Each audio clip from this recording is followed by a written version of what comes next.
কালকে আছে ঠাকুরের ডেলিভারি আর আজ পড়লাম মহা বিপদে। হ্যালো বন্ধুরা, কেমন আছো সবাই? তো দেখো, কাল একটু ভোরবেলায় ঘুম থেকে উঠেছিলাম। যেহেতু কাল ছিল মহালয়া, তাই টিভিতে একটু মহালয়া দেখে নিয়ে বসে পড়লাম কাজে।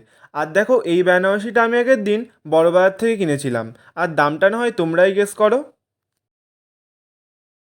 ঠাকুরের জন্য যে কোনো শাড়ি কেনার পর আমি কিন্তু ব্লাউজ পিসটা প্রথমেই কেটে নিই।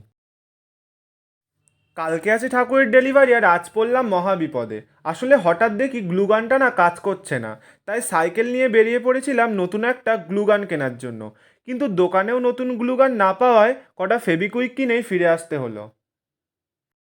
এরপর বাড়ি ফিরে আমি ঠাকুরের ব্লাউজ পরিয়ে নিলাম। এরপর দেখো, শাড়ির পাড়ের কিছুটা অংশ কেটে নিয়ে আমি ভাঁজ করে নিচ্ছি। আর প্রথমবার গ্লুগান ছাড়া ঠাকুরের শাড়ি পাওয়াচ্ছিলাম তো, তাই আমার অনেকটাই সময় লেগেছিল। আর তোমরা অনেকেই আমাকে জিজ্ঞাসা করো যে দাদা, তুমি শাড়িটা গোটা পরাও নাকি কেটে পরাও? তো আমি যেহেতু মিনিয়েচার করি, তাই আমি শাড়ি সবসময় কেটেই পরাই। আর এই শাড়িটার দাম জানতে চাইলে অবশ্যই আমাকে কমেন্ট করো। আর শাড়ি পাওয়াটা কেমন হয়েছে সেটাও আমাকে জানিও। দেখা হচ্ছে অন্য কোনো ভিডিওতে। আজকের মতো টাটা।